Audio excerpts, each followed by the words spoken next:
Hello बच्चों, पिछली कक्षा में हमने पाठ 8 समाप्त किया था। आज हमारा पाठ है पाठ 9 विशेषण। तो आइए बच्चों, इस पाठ को बड़े ही ध्यान से पढ़ते हैं। पाठ 9 विशेषण। तो बच्चों, विशेषण क्या होता है? जो संज्ञा और सर्वनाम की विशेषता बताते हैं उन्हें विशेषण कहते हैं। आइए बच्चों, पढ़ते हैं इस पाठ को। देखिए, पढ़िए और समझिए। अब बच्चों, यहाँ पे कुछ हमें चित्र दिए हैं। पहला देखते हैं, फूलों पर रंग बिरंगी तितलियां हैं। दूसरा, रोहित ने 6 केले खरीदे हैं। और तीसरा, बाल्टी में थोड़ा पानी है। उपयुक्त वाक्यों में रंगीन छपे शब्द रंग बिरंगी 6 तथा थोड़ा अपने साथ आए संज्ञा शब्दों क्रमशः तितलियां, केले तथा पानी की विशेषता, संख्या तथा मात्रा बता रहे हैं। व्याकरण में विशेषता बताने वाले शब्दों को विशेषण कहा जाता है।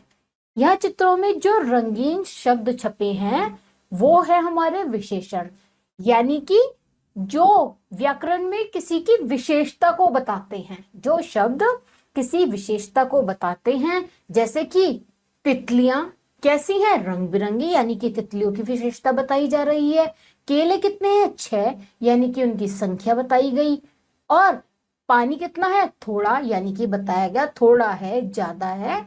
तो इसलिए संज्ञा शब्दों को क्रमशः क्या बोलते हैं? यानी कि उनकी विशेषता बताएं, संख्या बताएं या मात्रा बताएं। व्याकरण में विशेषता बताने वाले शब्दों को विशेषण कहते हैं।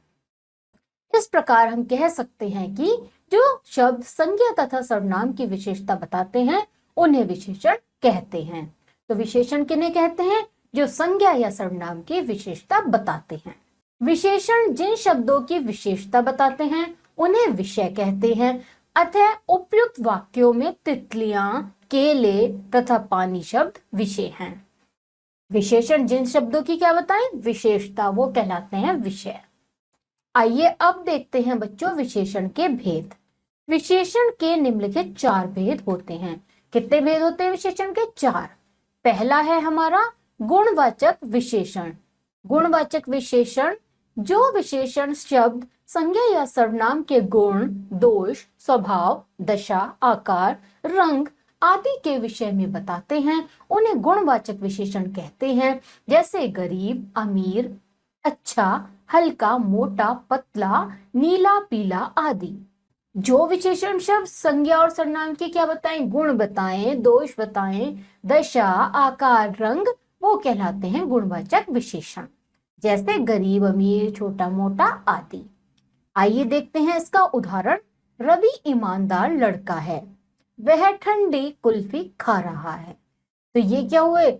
इसमें गुण बताया है, किसी में उसका स्वभाव बताया है, तो ये कहलाते हैं हमारे गुणवाचक विशेषण। दूसरा आता है परिमाणवाचक विशेषण। जो शब्द संज्ञा या सर्वनाम की मात्रा अथवा माप तोल का बोध कराते हैं उन्हें परिमाणवाचक विशेषण कहते हैं। जैसे ज्यादा, थोड़ा, बहुत, कम, 2 लीटर आदि। इसके उदाहरण देखते हैं। कृपया थोड़ा पानी दीजिए, 2 मीटर कपड़ा दे दो। जो शब्द संज्ञा और सर्वनाम की क्या बताएं? उनकी मात्रा या माप तोल का बोध कराएं, वो कहलाते हैं विशेषण। इसमें आ सकता है हमारा छोटा, बड़ा, कम, ज्यादा आदि। तीसरा देखते हैं संख्यावाचक विशेषण। जो शब्द संज्ञा या सर्वनाम की संख्या का बोध कराते हैं उन्हें संख्यावाचक विशेषण कहते हैं। जैसे 1, 2, 3, 4, पहला, दूसरा, तीसरा आदि। पहला बच्चा सीधा खड़ा है, माँ 4 केले लाई। तो संख्यावाचक विशेषण क्या हुए बच्चों? जिसमें हमें संख्या का बोध होता है, जैसे कि 1, 2, पहला, दूसरा आदि। पहला बच्चा सीधा खड़ा है, यानी कि 1 हो गया, यानी कि पहला, संख्या बता दी। माँ 4 केले लाई, इसमें भी संख्या बता दी। तो ये हुआ हमारा संख्यावाचक विशेषण। चौथा आता है सार्वनामिक विशेषण। जो शब्द किसी संज्ञा अथवा सर्वनाम शब्द की ओर संकेत करते हैं उन्हें सार्वनामिक विशेषण अथवा संकेतवाचक विशेषण कहते हैं। जैसे यह, ये, वह, वे आदि। यह मकान मेरा है, वे तितलियां उड़ रही हैं। ये कुछ उदाहरण दिए हैं। सार्वनामिक क्या हुआ? जिसमें हमें कोई संकेत का बोध हो रहा हो। जैसे हम ये नहीं कहते ये लड़का आया, वो गई, इस तरीके से। जैसे यहाँ पे उदाहरण दिया है, यह मेरा घर है, वे तितलियां उड़ रही हैं। तो जो हमें संकेत का बोध कराए वो कहलाते हैं सार्वनामिक विशेषण। अब देखते हैं विशेषण की अवस्थाएं। विशेषण की 3 अवस्थाएं होती हैं। पहली मूलावस्था, दूसरी उत्तरावस्था, तीसरी उत्तमावस्था। पहली देखते हैं मूलावस्था। जब विशेषण के द्वारा किसी की तुलना नहीं होती बल्कि विशेषण अपने मूल रूप में प्रयोग होता है, तब उसे विशेषण की मूलावस्था कहते हैं। इसका उदाहरण देखते हैं, किसान गरीब है, भिखारी अंधा है। दूसरा आता है उत्तरावस्था। जब विशेषण के द्वारा 2 व्यक्तियों या वस्तुओं में तुलना की जाती है तो विशेषण का वह रूप उत्तरावस्था कहलाता है। जैसे वह तुमसे अधिक गरीब है, नमन रोहन से अधिक होशियार है। तो उत्तरावस्था कौन सी होगी? जब 2 व्यक्तियों वस्तुओं का क्या हो, उनकी तुलना की जाए, तो वो कहलाता है उत्तरावस्था।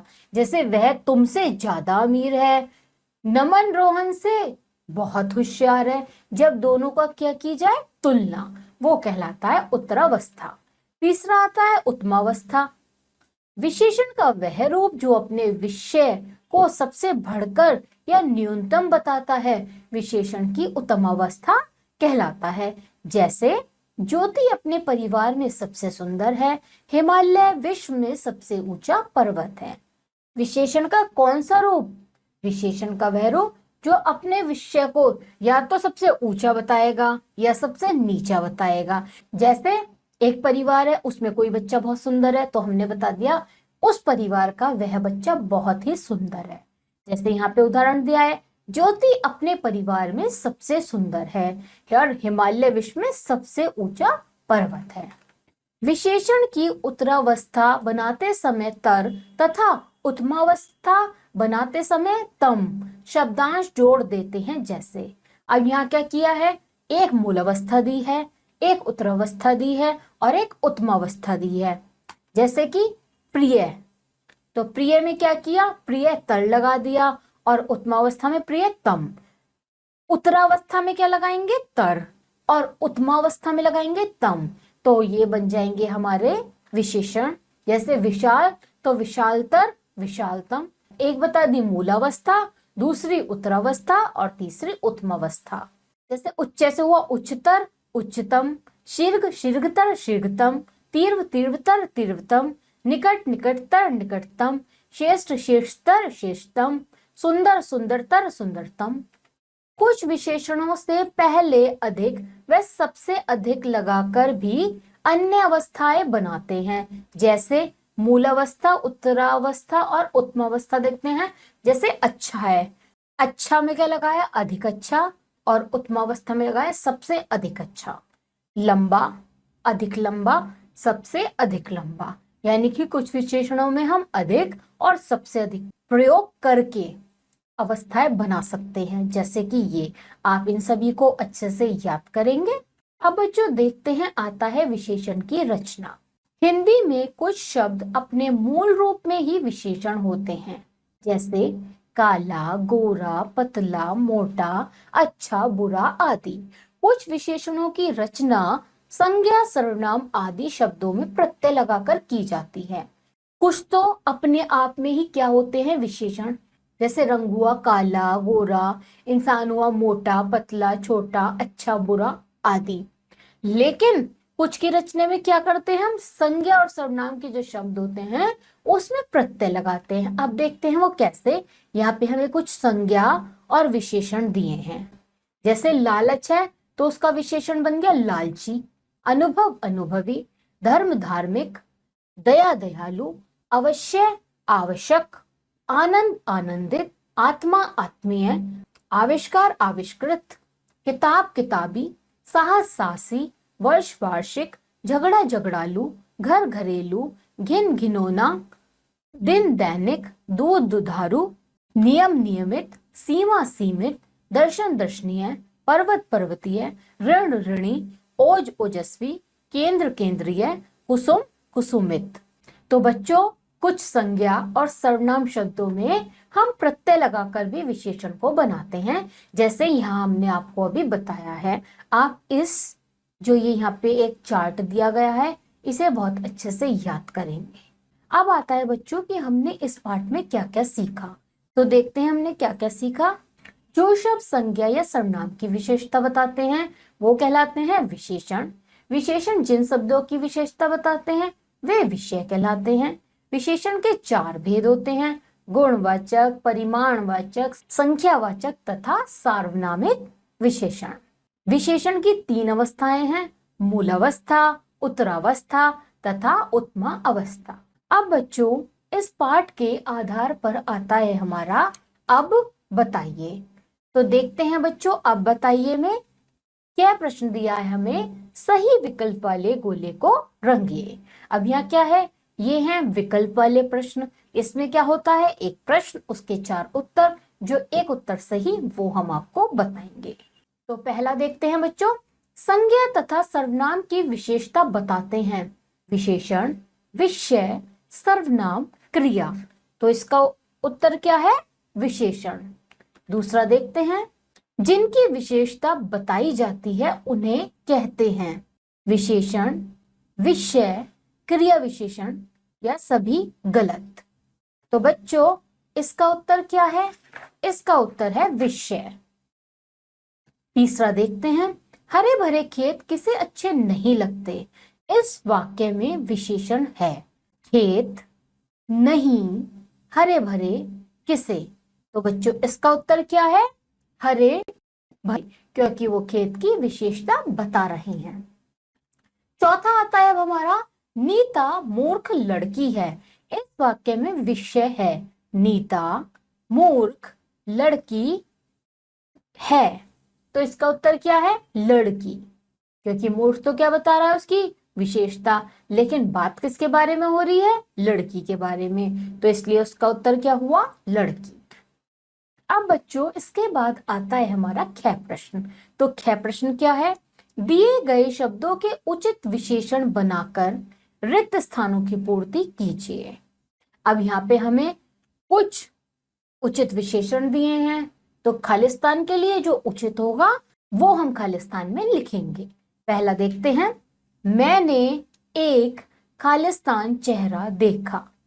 अब यहाँ पे हमें जो उचित शब्द दिए हैं उनसे हमें क्या बनाना है, पहले विशेषण। तो इसका क्या हुआ, भय, यानी कि हम यहाँ लिखेंगे भयानक। इन शब्दों से हमें क्या बनाना है, जो दिए हैं उनसे हमें विशेषण बनाना है और तब खालिस्तान लिखने हैं। दूसरा देखते हैं, आम खालिस्तान फल है। रस, तो रस का विशेषण बनेगा रसीला। तो यहाँ क्या लिखेंगे बच्चों, रसीला।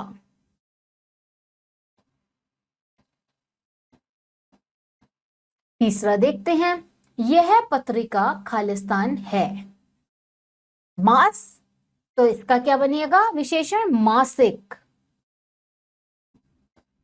यहां क्या लिखेंगे बच्चों, मासिक। चौथा देखते हैं, वह खालिस्तान खिलाड़ी है। श्रेष्ठता दिया है, श्रेष्ठता दिया है, तो क्या लिखेंगे यहाँ पे, श्रेष्ठ।